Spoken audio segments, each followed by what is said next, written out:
It's 10 random cards, day 236. Let's kick it, get lit. While last bit wicked, hold on, everybody. It's YouTube.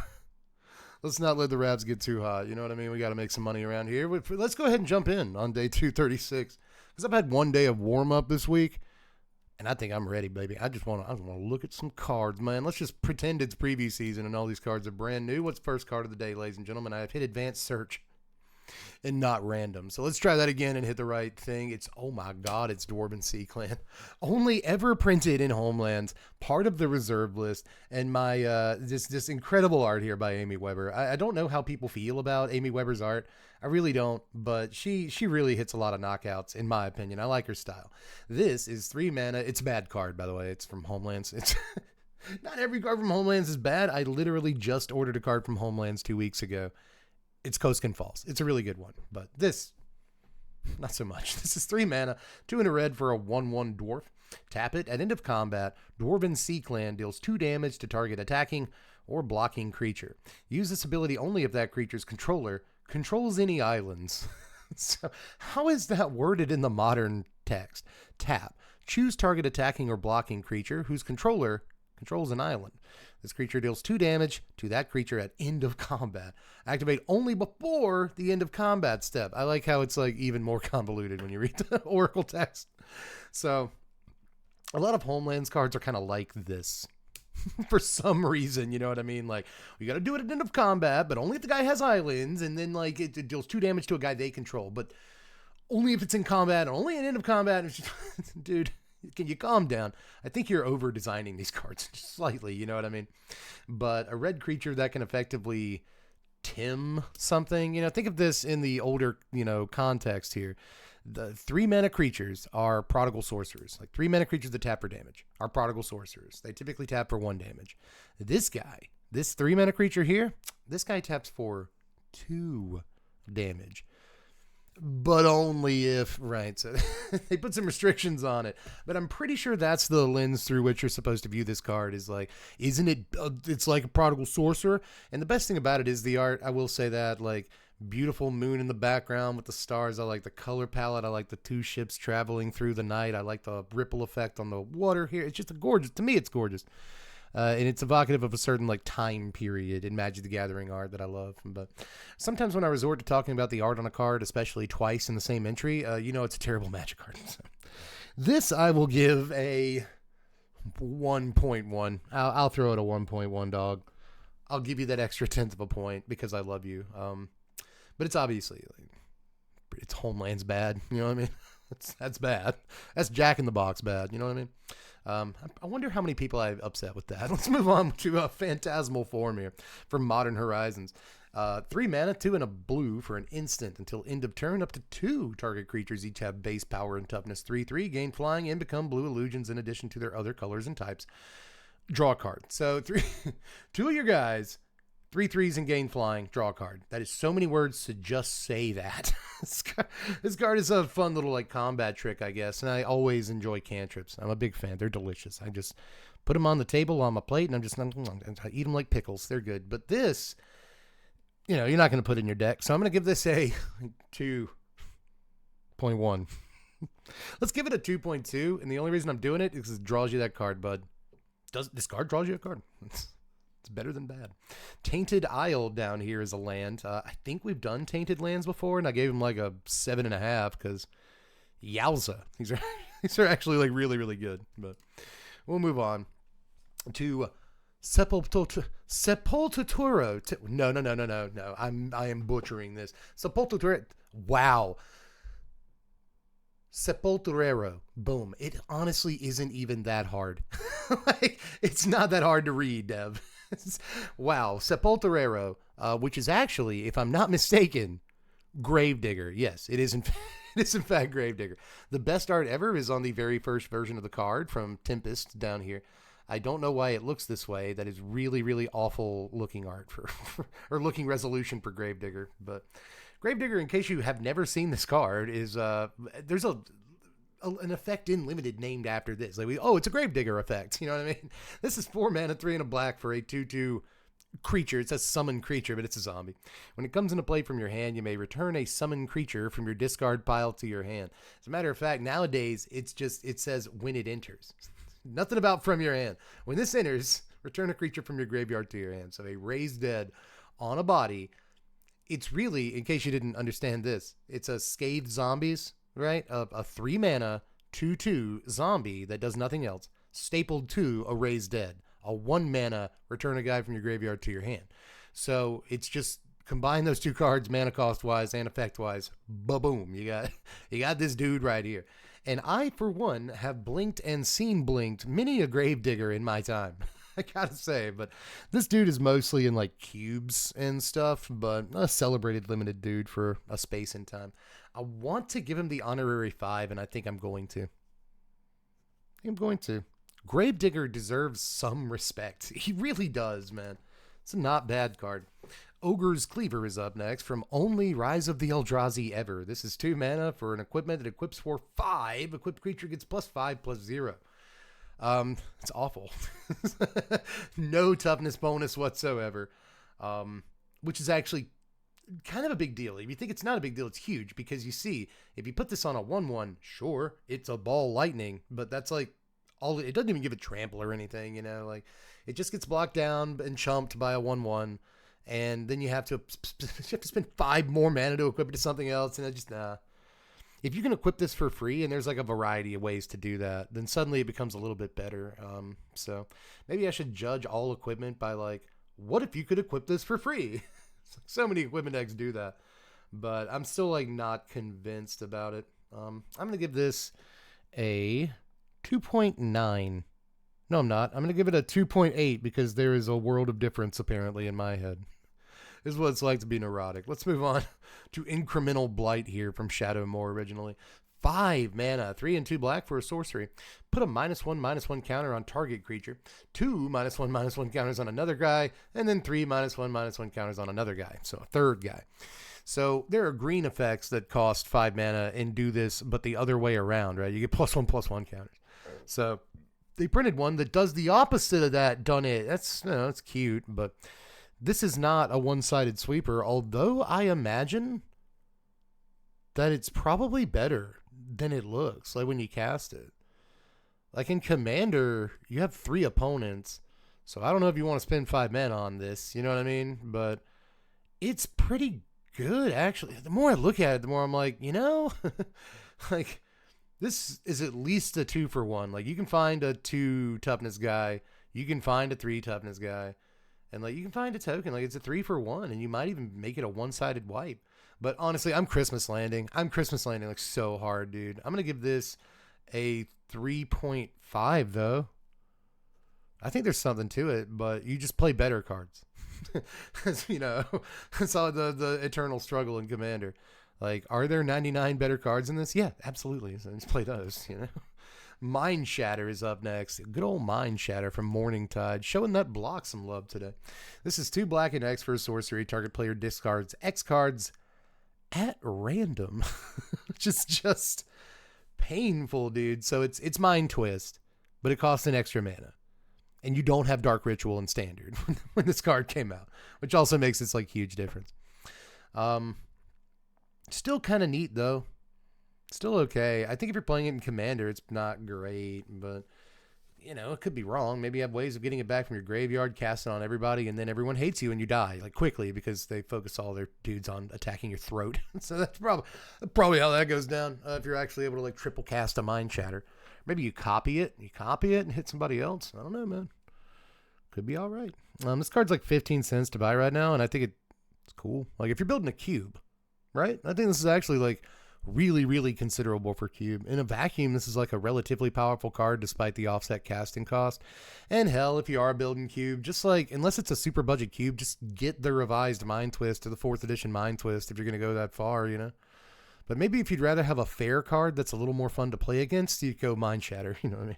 But still, random discard is brutal. Like capital BRTL. Brutal. I don't know how to say that word with those particular letters and capitals. But yeah, this is a fine card, and I will give it a Oh, man, that's tough. I'm going to give this a 5.5. What a difference a mana makes, you know? Because, like, you see Mind Twist, and it's like, well, that's an 8.5. You know what I mean? You add a mana to it, and suddenly it's like, boo! I'm still going to give it above average, you know? A little above average. Serpent Soul Jar from Kaldheim and Commander is up next. This is 3 mana, 2 and a black for an artifact I've never seen before in my life. Whenever an elf you control dies, exile it. Okay. You tap it and pay 2 life. Until end of turn, you may cast a creature spell from among cards exiled with the Soul Jar. Okay, so that's what's going on here. Okay. Resilience for elves, you know. I guess the entire question with this is, obviously, again, the age-old question with elves. We're hitting a lot of age-old questions, as old as Magic itself in this video. You have to play elves in your elves deck. So you don't have that many slots for not elf cards. And this is not an elf, you may have noticed. So even though it works with elves, you play it with elves, you know. But you got Lathril. That's a good card. Is that even the one people play? I think it is Lathril. It's the other one I've forgotten the name of now, but it's worse. There's like a 5 mana elf black and green commander that like makes some discard cards and it gives you 1/1s. And I used to love that dude. But there's a couple of like decent, obviously, black-green elves commander options. And I'm pretty sure you end up playing this card in black-green elves unless card quality really is that high for that list. And honestly, you got to play like 50 elves in that deck. At least. That's not true. You can probably get away with like 40 elves in that deck, and that gives you basically like 25 non-elf slots. You probably have to play 50 elves. I'm trying to do the math now because I've never really played much elves in Commander. Like, I've never tried to brew elves in Commander. I played against it, but I've never tried to brew it. So, kind of tough, actually. I think, though, that I'm going to give this a solid 5. I think in Black-Green Elves, this is actually okay, dude. You know? Like, you don't have to, like, tap it to put an elf under it that's in your graveyard, so you only get 1 elf a turn, blah, blah, blah. Like, no, it's just, it just straight up lets you, well, it did, well, you can put as many elves under it as you want a turn. It only gives you 1 elf per turn from under it, but I still think that's not bad. I'll give it a 5. Sandstep Citadel, we've done the Tri-Lands before. They're very good. Like 7.5, 8 good. They're very good. Erg Raiders. All right, baby. Let me tell y'all a story. Let me sit down because it's story time. This is originally printed in Arabian Nights, but I am much more familiar with and more nostalgic for the revised edition one. I like this border. I like this like kind of light saturation on the inking. I think it's beautiful. This is 2 mana, 1 and a black for a 2/3 Raiders. If you do not attack with Raiders, they do 2 damage to you at end of turn. Raiders do no damage to you during the turn in which they are summoned because they can't attack. So, how is that worded in Oracle? At the beginning of your end step, if this creature did not attack this turn, it deals 2 damage to you unless it came under your control this turn. Ugh. Unless it came under your control. I'm not touching that. That's a weird way to word a card, buddy. But this actually used to see a lot of play. Like a lot of play in black-red or mono-black aggro decks. But yeah, and like black-green for that matter. I played against this card a lot back in the day. We've told you about Ironclaw Orcs before, right? You know, a 2 mana 2/1 in red that barely even gets to attack sometimes. Like there's a condition upon it attacking or blocking. And it's a 2/1, and that card saw play because there's just not a whole lot of good 2-power creatures in red. This is a different color, sure, but you know, it's a color that doesn't get the power that sometimes red or green gets, right? Like black isn't known for like really high power creatures outside of demons and stuff, right? So dragons.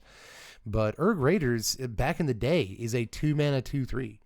Like sometimes we still see 2 mana 2/3s nowadays and we're like, okay, it's a good stat line in limited, or you know what I mean? Like it's not an embarrassing stat line in standard depending on what the rest of the card does. The rest of the card here sucks. It actually has a downside, but back in the day, a 2 mana 2/3 was really powerful and worth playing in your aggro deck. You're trying to attack, it basically doesn't have a downside because you're going to attack with it anyway. So this was actually a fairly strong card for the first few years of Magic's existence, and you'd see it like all the time. You do not anymore. It's really bad. Now it's just terrible. So I wouldn't mess around. Bad card. But I almost want to honorary 5 this. I really do, because there was a point where Erg Raiders was feared, man. It really was.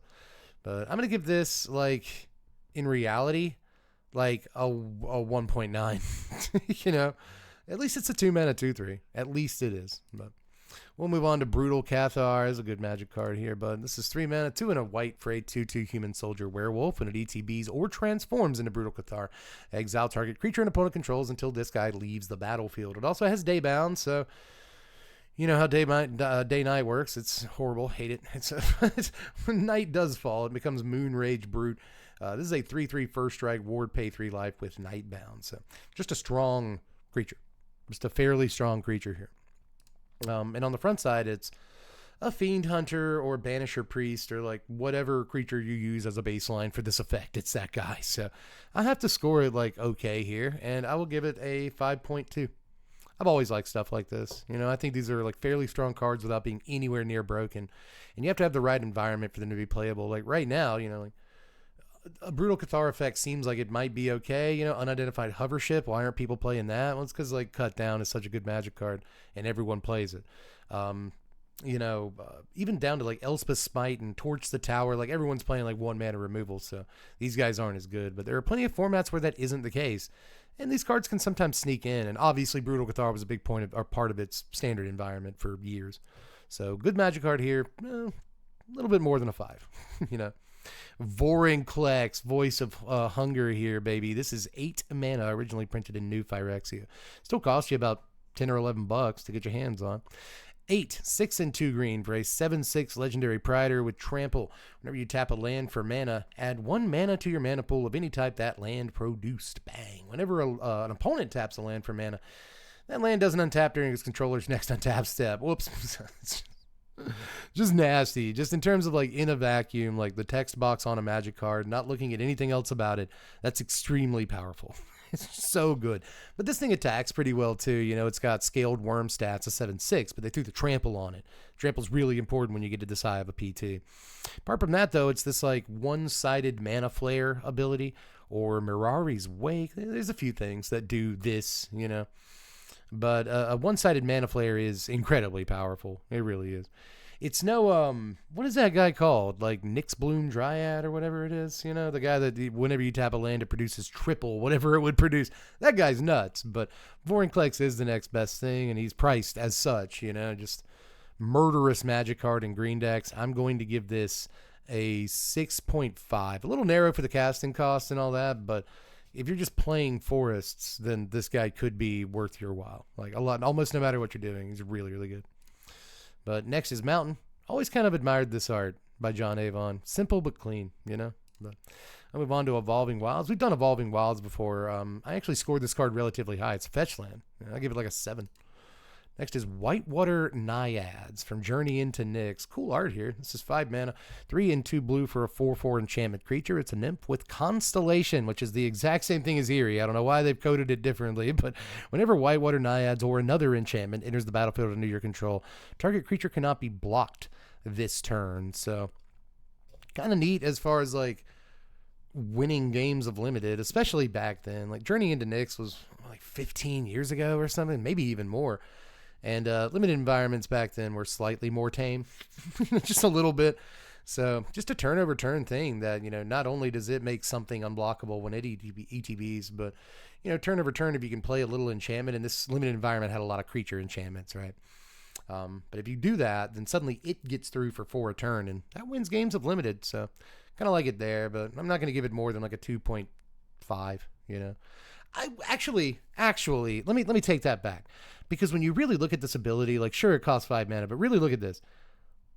Enchantment enters, a guy can't be blocked. Like your huge Voltron guy wearing an All That Glitters in your Bant deck, right? Or wearing an Ethereal Armor or something like that. Like suddenly that guy gets through for like 40 guaranteed. Like, okay, actually, I think this is actually sleeperish. I think this is sleepery a little bit, and now we've got a bunch of cards that support it, you know, like we just got all this stuff from Dustmorn that cares about enchantments or whatever. That new Enchantress that draws cards, but it's blue and it has flash, like works perfectly with this thing. Like, I don't know, dude. I don't know. I'm ready to try it, actually. This thing is a whole 12 cents, and I think it might be kind of there. It's an enchantment, too, so like it draws a card off of your Enchantresses when it comes in. I don't know, dude. I'm kind of smitten. I'm going to give this... And it's not for the reasons you might think when you look at the art. She is very pretty, but this is like I'm going to give it a 4, dude. Can you stop me? I have talked myself into a 4 on this. I really like unblockability. And like I really like Enchantress decks, and I am cooking right now, dude. I really this actually is okay. It's not bad. But it even does something when it ETBs, like it does something to turn you play it. I like it. But we'll move on because again I'm embarrassing myself. This is Patron Wizard here from Odyssey. I played a little bit during Odyssey. I've been playing for like 30 years off and on. And I don't know this guy. I don't know this man. He's 3 blue mana for a 2/2 wizard. He's a human wizard. Tap an untapped wizard you control. Counter target spell unless its controller pays 1. Holy donkeys, dude. That's pretty good. This is a secret lair drop too. What's it look like? Not great. So no offense to the artist. It's just like this guy looks like much cooler and this border looks cooler and blah blah blah. But yeah, this dude's awesome. How have I never seen this man in my life? This man is amazing, dude. this guy's pretty good. That's dope, dude. That's interesting. What do you give it though? Because like it is narrow, but I guess it can tap itself. Like if nothing else, it taps itself. And it's worth noting this guy's like $4. This dude's like $4. He's only been printed like 3 times ever. Dude, I like him. Have you guys seen this card? I'm sure like a bunch of you have, but it's my first time, man. It's giving me ideas. A lot of idea cards today. I'm gonna give this a 4.9. And I'm really biting my tongue here. And honestly, I think he's lower. Now that I don't know, dude. It's the opposite of the last card where the score increased over time. The more I think about it, the more I'm like, he's narrow. You're playing commander. Everyone has 1,000,000 mana. Do you really want to tap down your wizards even? Like, how many wizards do you actually have? Is this guy just like a mana leak? And then like, oh, now your shields are down as far as that goes. I don't know, man. In your wizards deck, he might be really good, though. He might be. So I'm sticking with a 4.5. I'll split the difference. 4.5 on this dude. I think he's all right. Next is Kite Shield from Magic 2012. A 0-cost artifact, which is sometimes all you really want, right? It's an equipment that equips for 3. The equipped creature gets +0/+3. So it is trash. It's not a great card. I do like this part of it over here, the color palette with the sun rising and the purple and the orange, and that's a nice touch. But altogether, it's pretty bad. Points for being a 0-cost artifact, so we'll give it a 1.8. Along those lines. Not all of them are good. Hey, this is a super long video. It's so long. So we'll look at the final card of the day here, which is Plains, apparently. It's actually Erg Raiders. 3 mana, 2 and a black for a 2/2 zombie with Swamp Walk. Strictly better, he said the thing, than a Scathe Zombies. It was also printed in Urza Saga and originally Portal, and the Portal one definitely has the best art. Look at these guys. Look how cool they look. All 3 of these people look incredible. So that's a sick art right there, Steve Luke. I'm going to give this a bad score. I'm going to give this like a 1.6. It's really bad. Really bad. We'll get them tomorrow, guys. We'll get like really good cards tomorrow. Boy, I sure did talk a lot today. What even were the cards? 25 minutes? Who does that? I'll see you guys tomorrow.